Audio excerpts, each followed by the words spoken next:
Good evening, everybody, and welcome to another edition of the Sports Exchange. My name is Scott Morgan, Motor City Madmouth, and glad to have Rick Curti and Mel Farr, my Thursday co-host. Good evening, fellas.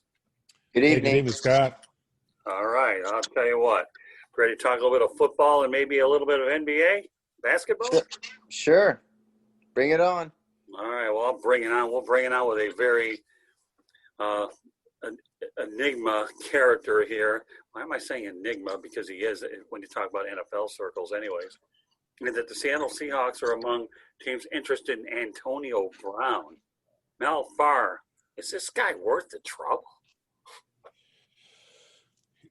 Seattle offensively is not really where they need help. They need some help on the defensive side of the ball. They're giving up a lot of yards per game defensively. I would think if if he could play, if he could rush the passer or something like that, then I'd say, yeah, definitely go ahead and he's worth it and go ahead and sign him. But, my concern with him is, and I guess him and Russell Wilson and Geno have the backup quarterback have some sort of relationship. But my concern would be him infecting the young receivers on the team, affecting their attitudes. All of a sudden they think they can be a diva like Antonio Bryant is, and that would be a problem for me. I like the locker room chemistry that I have right now. So for me, if it were me, it wouldn't be worth it to me because offensively really is not where they need any help. Right. We got Pete Carroll, who seems to soothe egos pretty well, and if he decides to get into the Antonio Brown, he's going to have to soothe that one because this one here has been a problematic wherever he's gone. He had a great situation. If you can't play for Mike Tomlin, Mel, you can't play for anybody. That's a good point. That's an excellent point. Rick? Oh, God, I can't believe Seattle would actually think about doing this. There's something wrong with this man. I don't know if he's got CTE or, his behavior is so off the wall. It's so bizarre. It's so strange. I have no idea what has happened with him. He was such a great wide receiver, and ever since he got that hit from Perfect, he has been acting weird.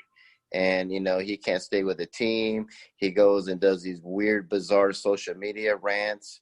I remember when he got released from Oakland, he's like running around happy that he was free, whatever that meant. Right. And, of course, he burned his bridges. He's just burned too many bridges. Mm-hmm. And, to me, he's just a head case, and I wouldn't touch him with a 10-foot pole. Yeah, I tend to think he's more trouble than he's worth, too. You want to talk about dysfunctional?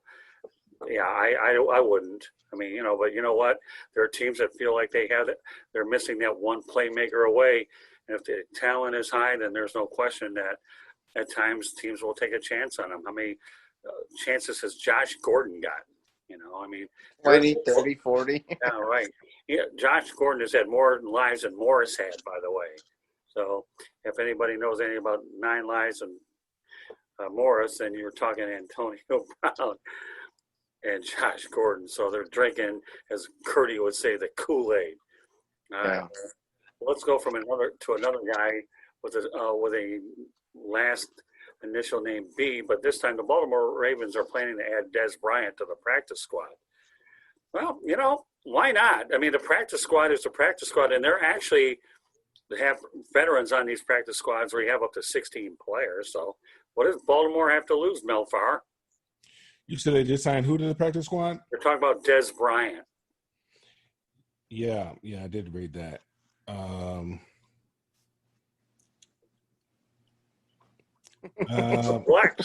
didn't think much about it, to be honest with you. Well, until I brought it up and informed you, right, Mel? Right. I read about it, and I just didn't really think about it much. Dez is what in his early 30s, I guess, right now, right. And he hasn't played football in quite some time. The last time he did play, he got hurt in practice. Right, in New Orleans. I just think that there's somebody that's a little bit closer within the last couple of years that you've had in camp that you could probably utilize that spot where you can actually develop that person to be a productive contributor later on, whether it be next season or the season after, as opposed to bringing back somebody like Dez Bryant, where what he is basically, but you also know that he's not who he once was.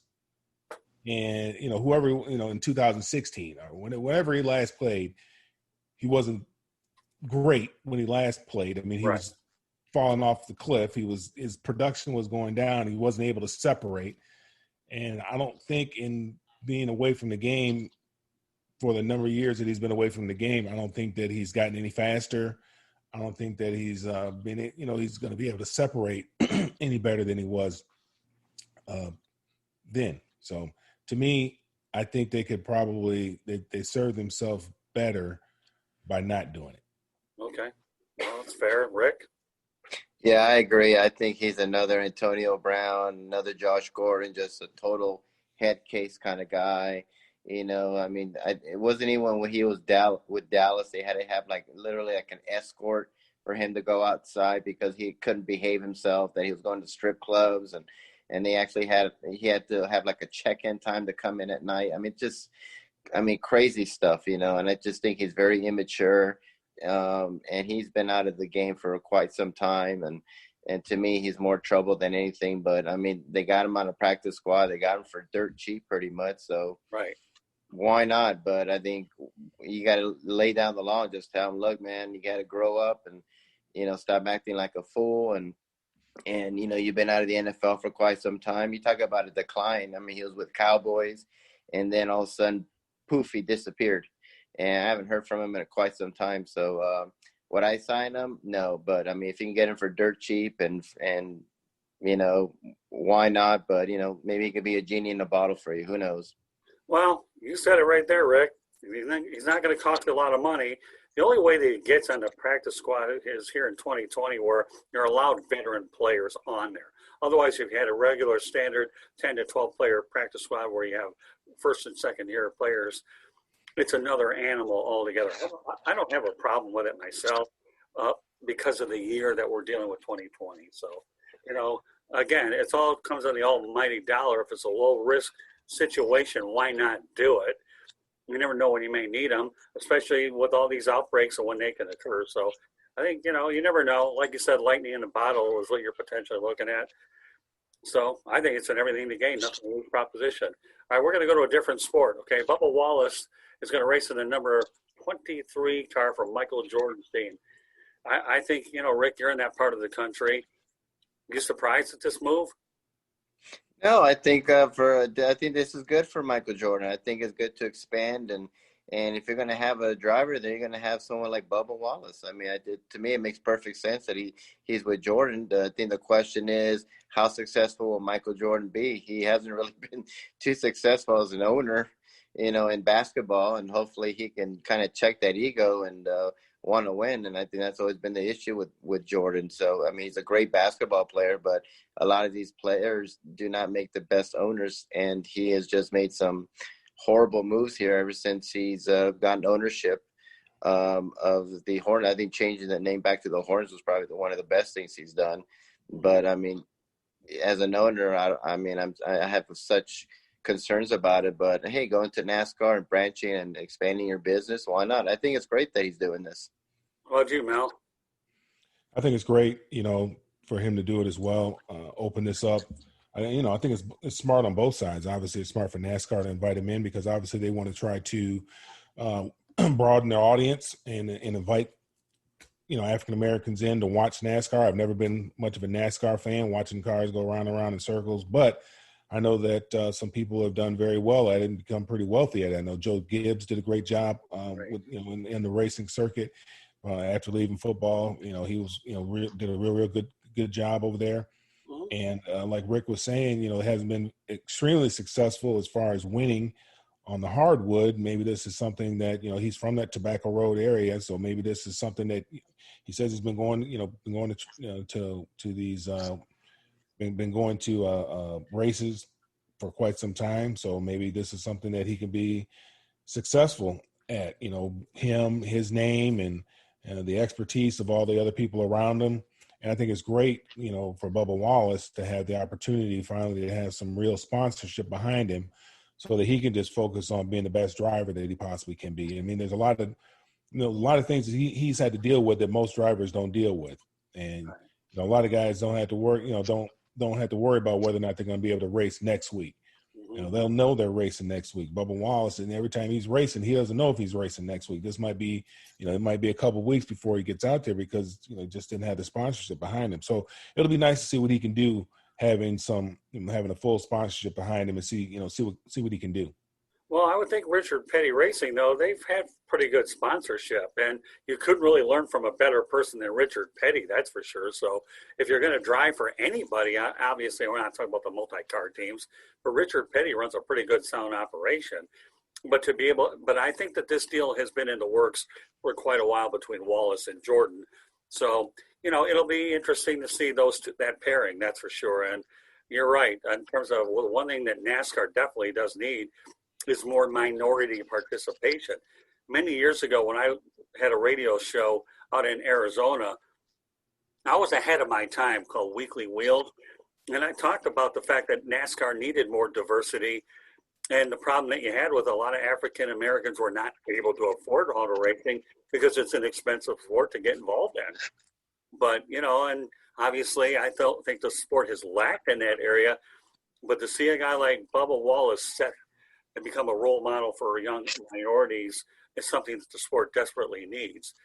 And I think that pairing up with Michael Jordan, arguably one of the biggest success stories of all time, both not only in basketball, at least as a player. You're right, Rick. His ownership isn't overly that great, but nobody can knock what the guy's done on the floor in terms of being a minority basketball owner in basketball, at least being a minority owner. Only to carry it from the NASCAR. So, I think it's a good partnership between Wallace and Jordan. But with all due respect, I give Richard Petty a lot of credit for giving Bubba Wallace the opportunity to drive in the top circuit. I really, really do. All right, let's talk about the NBA targeting January 18th for the next season start date as being opening night. Here's the key, folks, okay? Rick and Mel, it's Martin Luther King Day. Is that the right day for the season to start? Is on Martin Luther King Day? Yeah, my opinion, yeah. My dad, when I was, a long time ago, my dad always said the greatest way to honor Dr. King is by going to work. That's what he fought for, for us to have the same opportunities as everybody else. So, even when we were the largest African American business in the country, one thing that we did is to honor him, we went to work on Dr. King Day. And, so I think that's a great day for these guys to start the season. I think that's an absolutely great day. They can parlay it with a lot of different things, but I think that's a great day for them to get back to playing basketball. Right. Yeah, I agree. I think if you're going to play on and honor somebody, it would have to be Dr. Martin Luther King, and I have no problems with it. Dr. Martin Luther King is one of the most inspirational people that we have in our lifetime. A man that believes in peace, nonviolence, something that we really need someone like that right now. And if there's a great day to play basketball or honor somebody, it would be Dr. Martin Luther King Day. So I think this is great for the NBA. Yeah, I know that they play games historically on Martin Luther King, and many of them I've heard take place during the day as well as at night as well. I want to go back to the NFL for just a moment, all right? Mike McCarthy wants the Cowboys to handle things as men, not complain to the media. That, to me, he's 100% right. Where do these guys have the audacity to complain to the media and not be able to deal with the coaching staff? What does this league really come down to, Mel? Yeah, I don't know. You got to be able to talk amongst one another. You got to be thick as thieves, tight as thieves.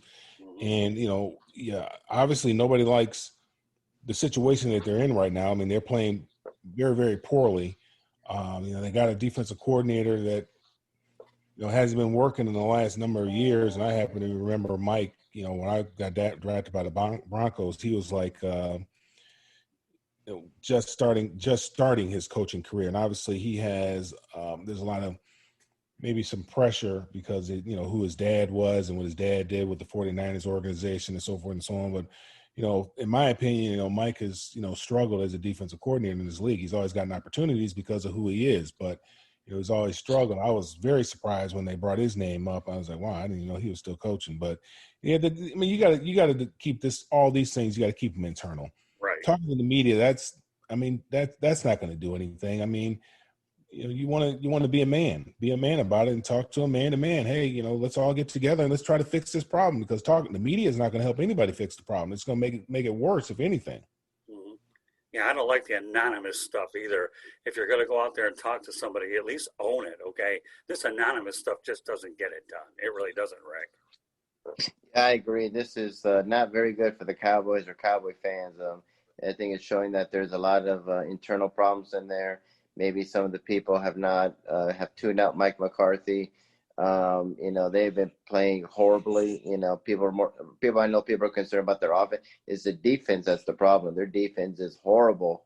It's just they can't stop anybody. Look what the Cardinals did to them. The Cardinals look like the 85 Bears. I mean, they look phenomenal. And, the Cardinals are not really, they're an okay team. But, I mean, for the Cardinals to do that to the Cowboys was just, it was crazy. So it's not good. And I know Jerry Jones ain't happy. And I know I wouldn't be happy if I hear anonymous people. And I wish they would put their names on it and just come out and say, hey, Troy Aikman said this, or, hey, I'm said this, I'm saying that. But when you're being anonymous, not only you being like a think behind your back, but you're actually being a coward at the same time. Just say who you are and just say, hey, I don't want to be here, and trade me. I mean, we've had so many players that go on social media and bash their players, bash their coaches, and next day they're gone. So I mean, if that's what they're looking for, to get out of there and go somewhere else, do that. But just to be kind of a think and talk to the media and tell them all your dirty laundry going on, to me, I mean, it's bad. That's not a good sign for the Cowboy organization. Yeah, I've always thought talking to the media to air out your dirty laundry to me is a bunch of baloney. It really is. Be a man. Okay, talk to the coach. You may get rid of you at some point anyways. If you're not good enough, they're going to make changes, and then you can say whatever you want after that fact. But while you're cashing a paycheck, keep your mouth shut and keep it out of the press. At some point, you're going to wind up out of there. The NFL doesn't tolerate this sort of behavior. And bear in mind, Mike McCarthy has a good track record. I know that he walked into a tough situation and, trying to get his footing on the ground. And losing Dak Prescott didn't help, but I think Andy Dalton's very capable. We'll get to the Cowboys later.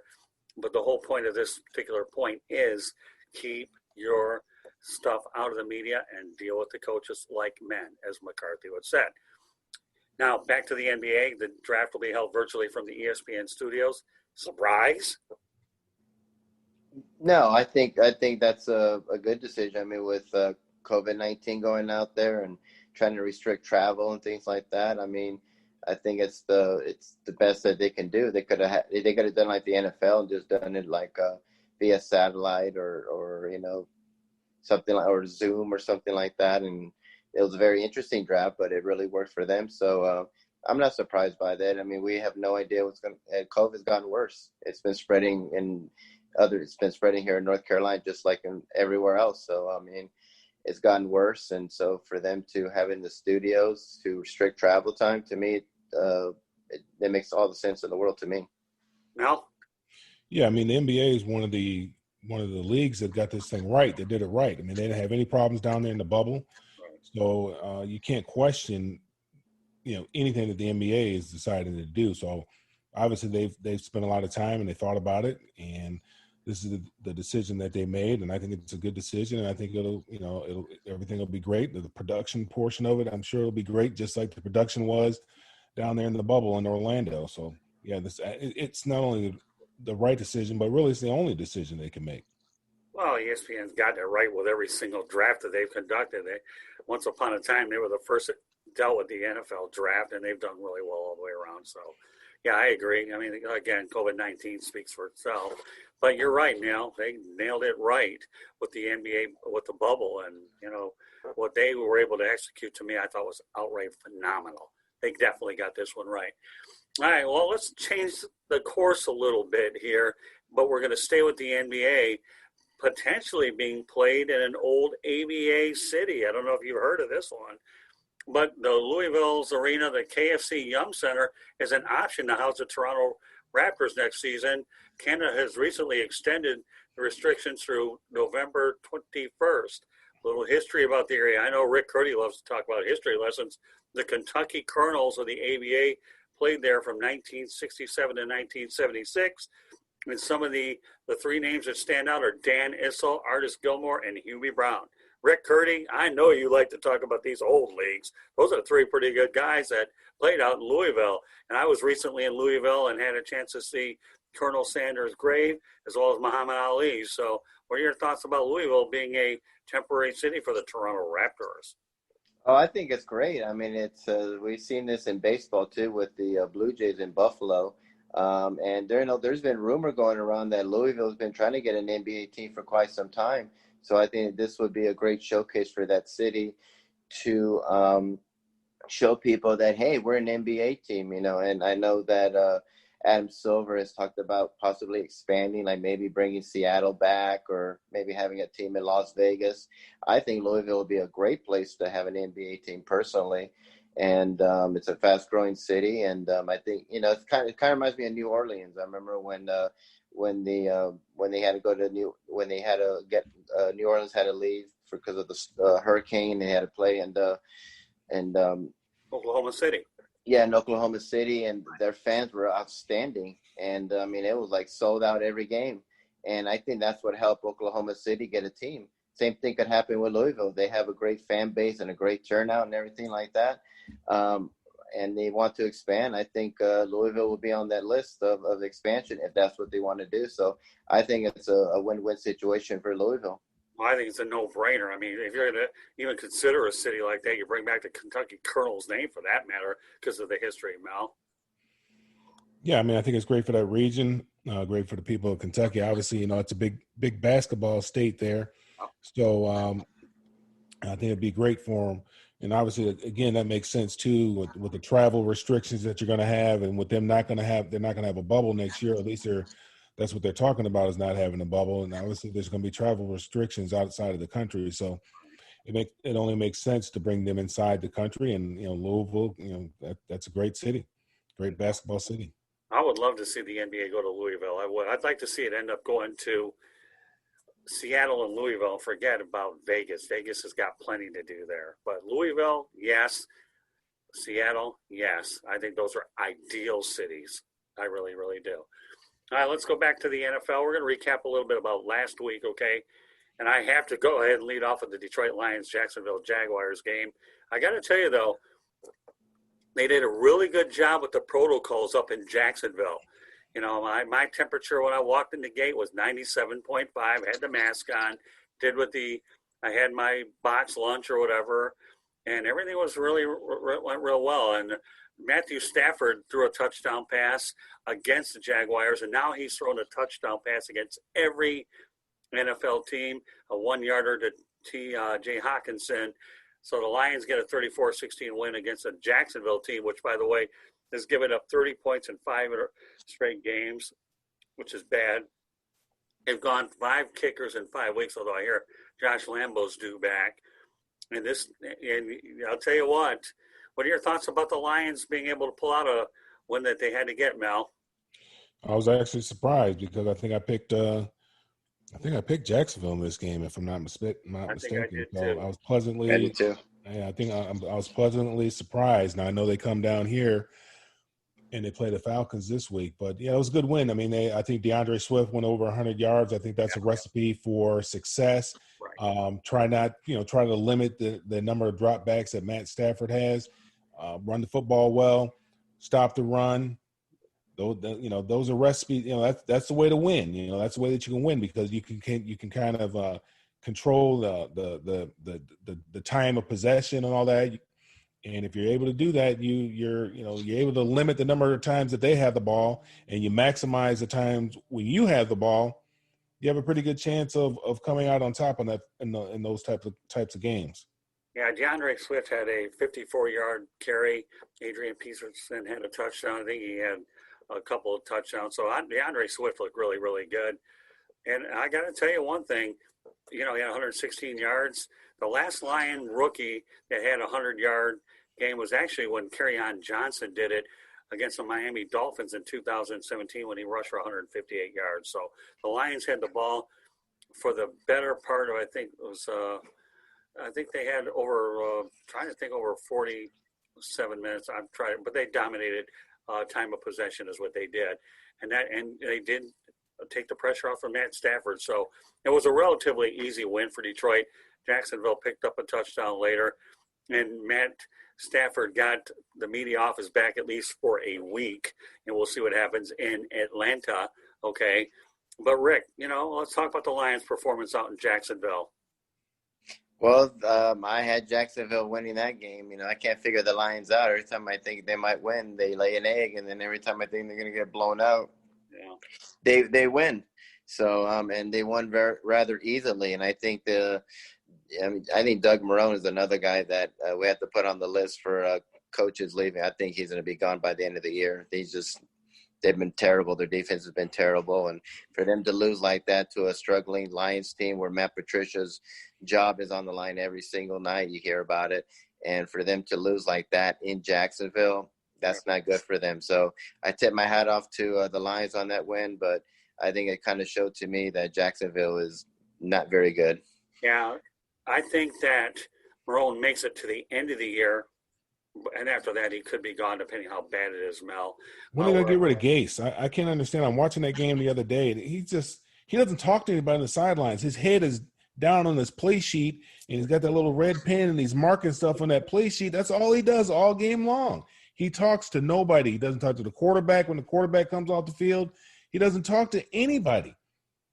Well, he knows. He pays no attention to the defense. When the defense is out there, his head is always buried in his play sheet. I don't know what he's looking for down there, but he hasn't found it yet, obviously. He's hoping for Trevor Lawrence. That's what they're hoping for.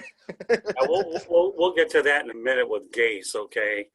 Because that's one of the games we're going to talk about. But as far as Matt Patricia is concerned, he earned enough goodwill, and we'll talk with the Lions in Atlanta shortly. But they did get a win that they desperately needed against Jacksonville, and the Jaguars are struggling. But you're right, Mel. The running attack definitely did work in the Lions' benefit, and they were able to pull out a win. We talked about this earlier. Now we're going to talk about it since you wrote Candy pretty hard. Tampa Bay 38, Green Bay 10. And, I think she was glad that she saw the beginning. I actually left the Jaguars game at 5:30 to head back home. So she only saw the best part of the football and didn't have to worry about watching the rest of what would take place. So, Mel, were you surprised that Tampa Bay made it look so easy? Yeah, it was, because I think I picked Green Bay in this game. I thought the Smith brothers were going to be having a party on Tom Brady back there in the backfield. So yeah, I was surprised. Had a couple turnovers, and next thing you know, it just it's just kind of a snowball effect. I think Aaron Rodgers had 2 pick sixes in that game, if I'm not mistaken, and then. Okay, so right there, that's 14 points right there. That's tough, and I was very, very surprised. He did not play well at all. The team didn't look like they really wanted to be there. Just didn't look good at all. It wasn't a good showing at all by the Green Bay Packers. And yes, I was extremely surprised because I thought they had played well the week before. I know they're both angry the week before, right? They both had lost, so they both had something to prove. And they came out. He came out and played terrible. I don't know where his head was. Clearwater Beach, Mel. Okay, his head was in Clearwater Beach. His body was there. His arm was over at Raymond James Stadium. And guess what? He wasn't relaxing. Okay, he wasn't. Go ahead, Rick. Yeah, I had Green Bay. Yeah. Well, I had Green Bay winning this game, and I was really way off. I said Father Time was catching up to Tom Brady, and, this is the last of the demise of Tom Brady. And, boy, he must have been listening to me because I think that was bulletin board material for him because he looked fantastic. Rob Gronkowski, well, I forgot he was with them, but, he played well. And I think this is more how – I'm sorry, Candy, but Green Bay just absolutely laid an egg. I was very, very surprised that Aaron Rodgers played as bad as he did. I said he was an MVP candidate. You can kind of forget that right now. So, I think this kind of showed last year what they can do. Last year they can beat up on the really mediocre teams, but every time they played the really good teams, they seem to have struggled, and maybe that might be their problem this season, that they can beat up like the Jacksonville Jaguars. They can beat up all these teams that they should beat, but when they play like really good teams, like maybe a Chiefs or maybe like, of course, like Tampa Bay, they just seem to struggle. So I don't know what's going on with them, but I was very surprised, and not that they lost. I was surprised how they lost. They were really, really bad. Well, Green Bay's been reading too many press clippings is what they're doing. Okay, thinking how good they are, and all of a sudden they ate humble pie. So, and then of course Tom Brady doesn't lose 2 games in a row, especially considering the way he lost the Chicago game. So when you get Brady angry, you have a 38-10 Tampa Bay win. All right, let's go into the game where we all got taken and hosed on this one. Pittsburgh 38, Cleveland 7. And they called this a rivalry? Really? I thought rivalries, Mel Farr, are when you're good, okay, not because you're across the Ohio to Pennsylvania turnpike. I mean, Baker Mayfield got fried. I mean, it may have been a rivalry at some point in time, but it's definitely not right now. Right. I think we all Jim picked Brown this. era. I think we all picked this. I mean, Ben, he's chomping at the bit to get back. Right. The Steelers have been playing well defensively. They've been running. I mean, they do what they do. They run the ball and they stop the run, and they put a lot of pressure on your passer with 4, and they will blitz a little bit. So, I mean, they did exactly what we expect them to do, and we all have said that Cleveland is not as good as their record indicates that they are. They're not that good, and they're going to kind of go as they got to be able to run that football. And I know Chubb is hurt. And if they can't run the football, they certainly can't rely on the quarterback. And I think we saw that this past week. Well, the last Cleveland quarterback that won in Pittsburgh was Tim Couch. So, yeah. So if you can go ahead and count that far back, I don't know how many of the millennials were alive back then. And if I like kicking him around, yes, I did. Okay. But Rick, really, Cleveland. Yeah, I this is one of the first ones that I had that I picked. I picked Pittsburgh to win this. I said Cleveland is not going to be there. They're going to get blown out. And the Cleveland Browns are the Cleveland Browns. There's a reason why they're probably one of the worst franchises in all of pro sports. And already those whispers of should they give up on Baker Mayfield and all this stuff is going around right now. And that's just how Cleveland is, That's why I don't get too excited with them. I mean, they can go 10-0, 11-0, and I'm still not going to believe it. They have just been a dismal franchise. I mean, for people to think that they were a Super Bowl caliber team a couple of years ago, I would laugh at them and say, no, you guys are not. Greg Williams, I think, to me, was the big key loss for them. He really had them going. Baker Mayfield played, out of his mind. They looked really, really good. And then he left. I don't know if he just didn't want to be there or they just decided to go a different direction. I don't know. And they got Freddie Kitchens. But I do think they have a really good coach right now. And they might have the pieces in place. But for them to, I don't know what kind of rivalry they're thinking about. Maybe they're talking about Jim Brown era, but definitely not this era. So, this was not a big surprise, and Pittsburgh is really, really playing some really great football. Yeah, I think we all did go ahead and predict Pittsburgh. I just didn't think it would be this lopsided, that's all. I'm not buying the Cleveland Kool-Aid. You got me talking about Kool-Aid Curti, okay? But I felt that Pittsburgh was going to win it, but by 31 points, I don't think so. That, to me, seemed a little high. All right, Mel, I'm going to let you talk about Adam Gase since you were alluding to it anyways. So why don't you just give me what you told me earlier in the broadcast about looking down here, okay, and looking at the card, not looking at everybody, so that Mel Farr gets to do his play-by-play version on the Sports Exchange about Adam Gase. Go ahead, Mel. Talk about watching the game, and, I don't know, did they play Monday night? No, they played Sunday, and they got smoked 24. Was it Sunday night? Sunday. No, they don't get – come on now. I'm just saying, it seemed – I was watching it for some reason. So well, you were watching one of those. Where are you watching the game? Do you have the NFL Sunday ticket, or are you going to a sports bar? No, I figured they must have one of those, must have had one of those primetime slots. But anyway, I'm just looking at him, and every time the camera's on the guy, he's got his hat pulled way down like he's a little kid, and he's just staring at his play sheet with that red pen, with that red marker, whether his body was facing the field or whether it was perpendicular to the field. I don't understand what he's doing. And he talked to nobody. He never sat down with his quarterback. He never sat down with Flacco and went over, hey, Joe, what are you seeing out there other than a bunch of folks in your face? He never sat down with them. They say, hey, what do you like or anything? When the defense is out there, he's turned sideways with his head down in his play sheet, looking for what? I don't know what he's looking for, but he hasn't found any answers. He hasn't found a good play. I just can't even believe. And so I'm expecting Monday morning he's done. Really? And he's still there. He's looking for a Mel. Come on, man. Looking for a pink slip. He'll get it. He will. 0-16. Trevor He's Lawrence. trying hard to get really? one. And then there was a little controversy with something that the defensive coordinator said. And, in regards, I guess, to the offense not really being very productive. And supposedly he didn't like it. And they had a conversation about it. And you're talking about Trevor Lawrence. I mean, if I was Trevor Lawrence and they had the first pick, I'd go back for my senior year. I wouldn't even come out. Yeah, I've heard that before from a lot of people. I put a John Elway and then Eli Manning. That's what I would do. I'm like, I am not going to New York.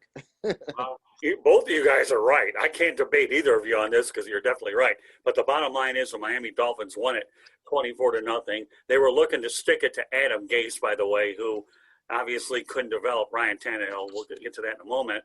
So the Dolphins were looking to hand it to the Jets, and they did 24-0. So meanwhile, as it would turn out, that would be Ryan Fitzpatrick's last game as a starting quarterback.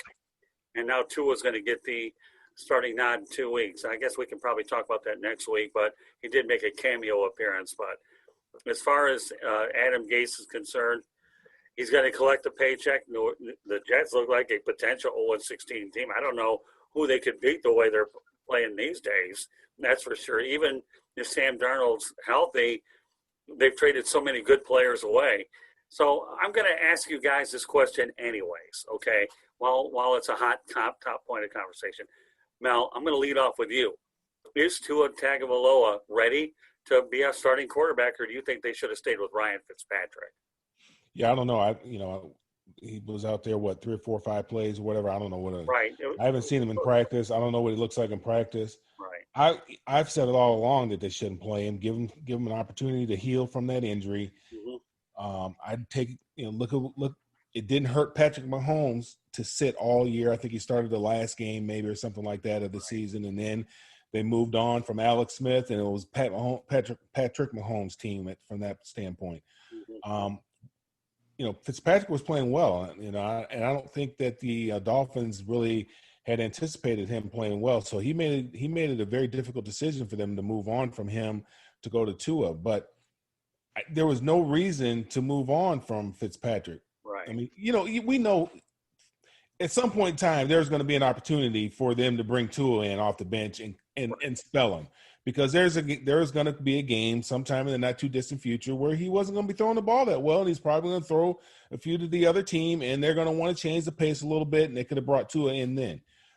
This game here was a rout. They were blowing them out. They brought Tua in for one series, right? And then next thing you know, they said, "Well, he's going to be the starter." I don't understand that. Well, they're 3 wins and 3 losses. They feel that Tua's accuracy is good. He extends the pocket. And obviously they must have had a plan in place that they were going to do it. I think if they hadn't have gone ahead and beaten San Francisco as handily as they did, maybe Tua could have made an appearance. But they must have seen something with the physical attributes that convinced him that he was ready to go. But 3-3, Fitzpatrick led him to. I think he was a little surprised at the timing. But Rick, do you think that they're ready to move in the direction of Tua, or do you think that Fitzpatrick should have stayed around a little bit longer? I would have kept Fitzpatrick. He was actually surprised. I read his comment that he said he was very surprised and almost kind of hurt that that he won't be the starter. But I mean, he understands. But I think even he was taken back. And Tua, he was hurt. He hurt himself in college, and he must have done something during practice where they just said, "Yeah, we're ready to move on." I'm kind of surprised by it. I thought they would do it next season, especially with COVID around. Just let him sit there, take notes, and just learn from Fitzpatrick. We already know Fitzpatrick's not the franchise, quarterback there. He's a journeyman quarterback, but he's a stable quarterback. He was playing really good. I can understand he feels struggling, but he wasn't. So I'm kind of surprised by this right away. Yeah, I am a little bit, but when you look, from what I hear, the offensive line isn't overly that great either. But you know what? If you're going to make a move though of this caliber, you do it during the bye week anyway. So everybody has time to really assert themselves and get ready for what they're doing. You've got a little bit of time, is what you have. So, I understand that you don't want to have a week now. Now everybody gets acclimated to their role for sure. I see Mel's got a little company in the background, good stuff. So, but at any rate, I don't know. We'll see how it plays out. But back to Adam Gase, you know what, Mel? It's just a matter of time. I guess we'll have to have the Adam Gase track meter is what we're going to find out about when he's out of here. He's looking for vacation spots on his little play sheet. He's trying to say, where should I go since I'm going to get fired and collect the paycheck? Maybe that's what he's looking at.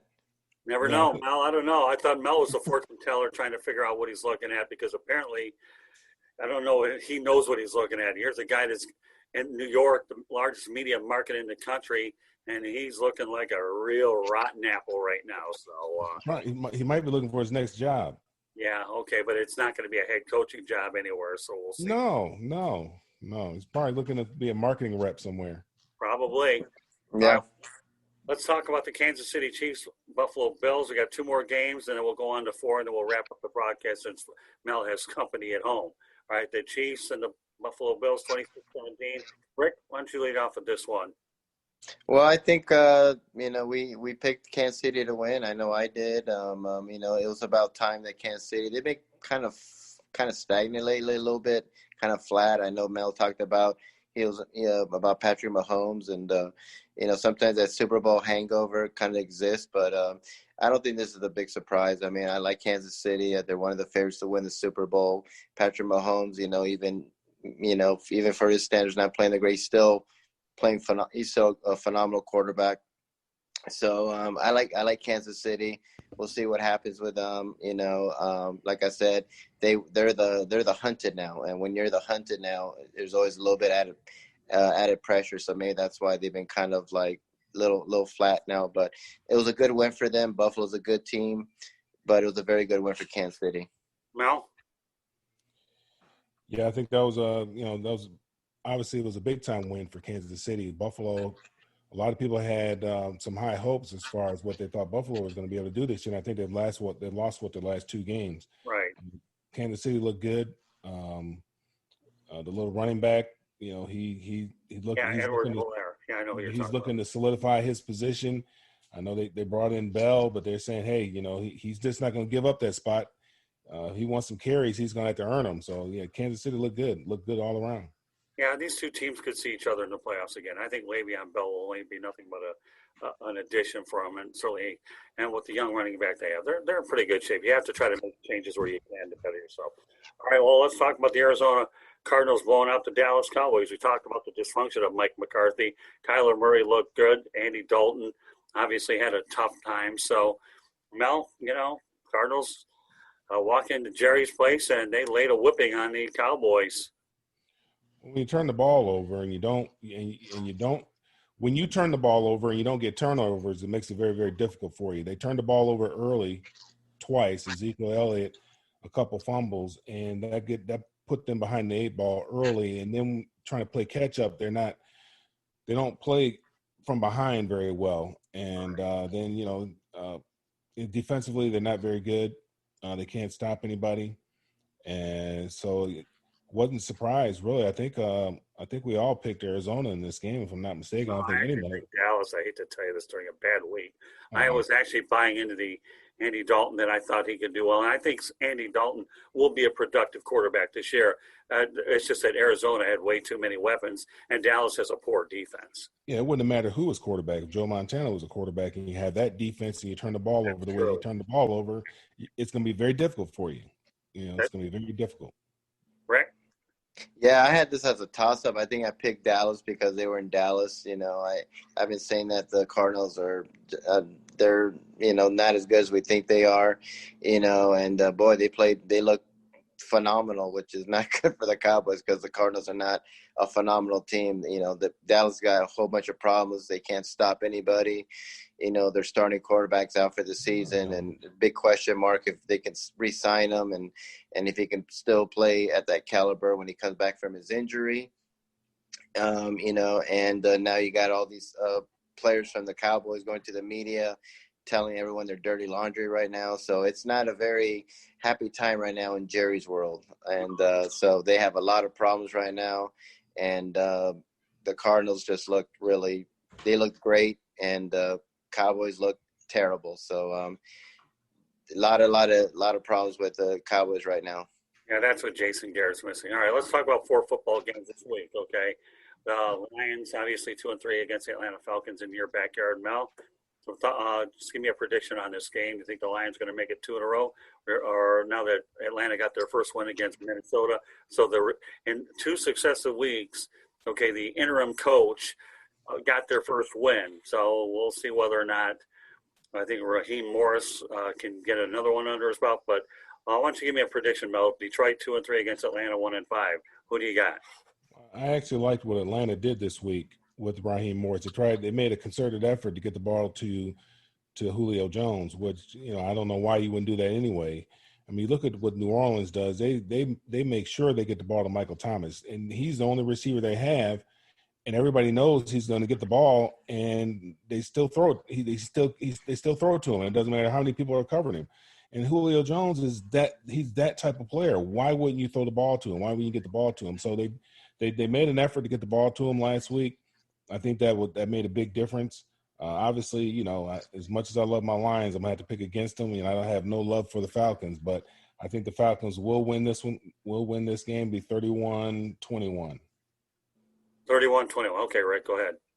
Yeah, I think I'm going to pick the Lions as well. I always said that Atlanta should tank and get Trevor Lawrence, but, they played really good, and I think they're not going to be doing that. I think they're going to be playing really good. I think they want to show people that Raheem Morris is, possibly he can be their head coach. We're always talking about other potential coaches that can go there, but, Raheem Morris gets him on a roll, and he's very young.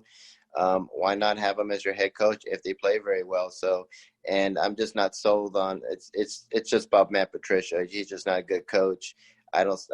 Lions have been so inconsistent. Every time we think they're going to get blown out, they win, and every time we think they're going to win, they look terrible. So, I have the Falcons winning this game, and I'll say they'll win like 28-21, and it'll be a back and forth game, but I think Atlanta will pull it out. Well, I'll play the homer card. Okay, my homer, anyways. I'll give the Lions a 27-20 win. I will, for no other reason. DeAndre Swift is playing in his backyard. University of Georgia right up the road. Matthew Stafford playing in Georgia. So give the Lions 27-20 win. I know I'll be wrong. And you guys will have the bragging rights over me next week. And if the Lions end up winning, then Matt Patricia won't hear the howling for his job. If they lose, then I wouldn't want to be at that press conference come Sunday night or Monday morning. So 3 more games to talk about.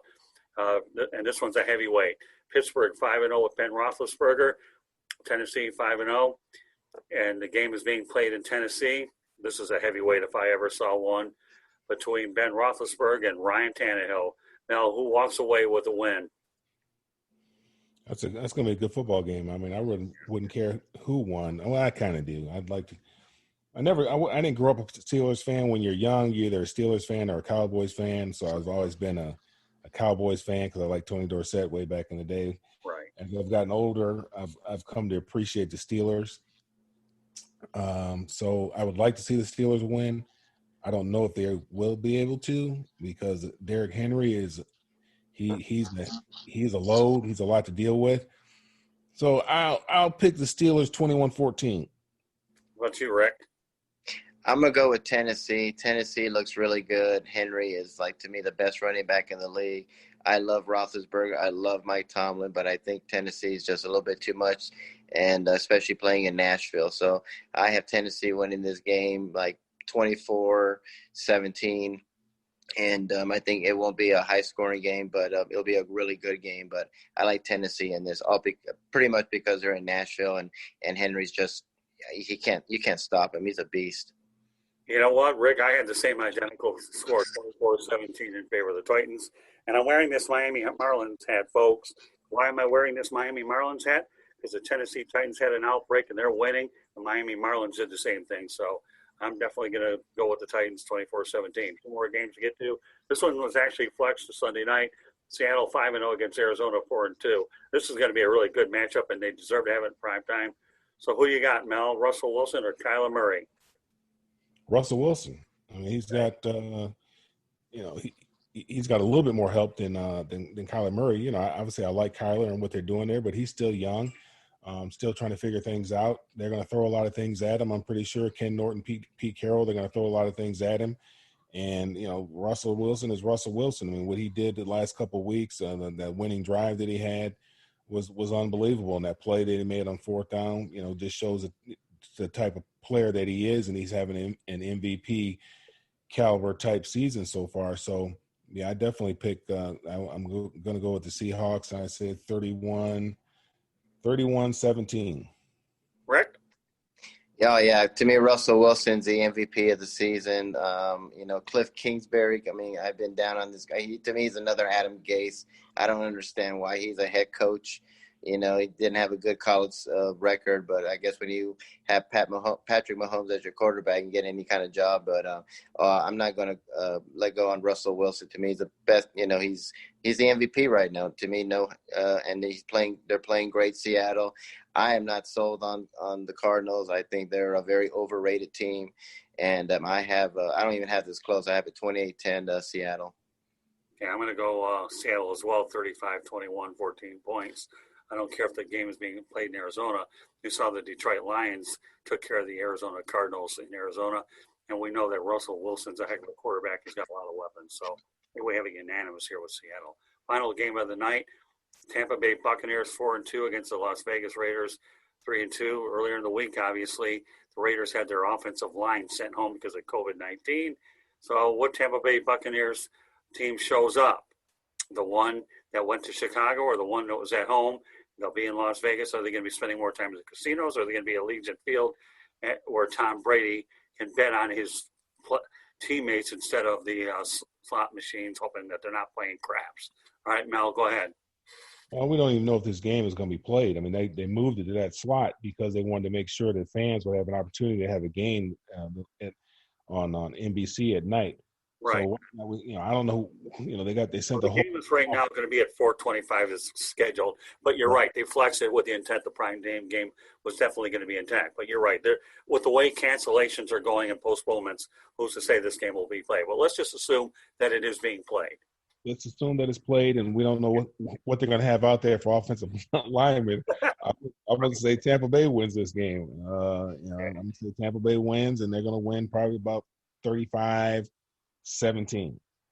Okay, Rick.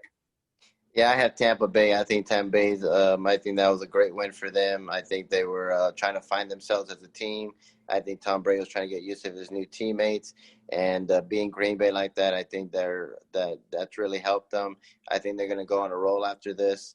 And Las Vegas right now, I mean, the whole team's getting decimated with COVID-19. We don't even know if we're going to have a game.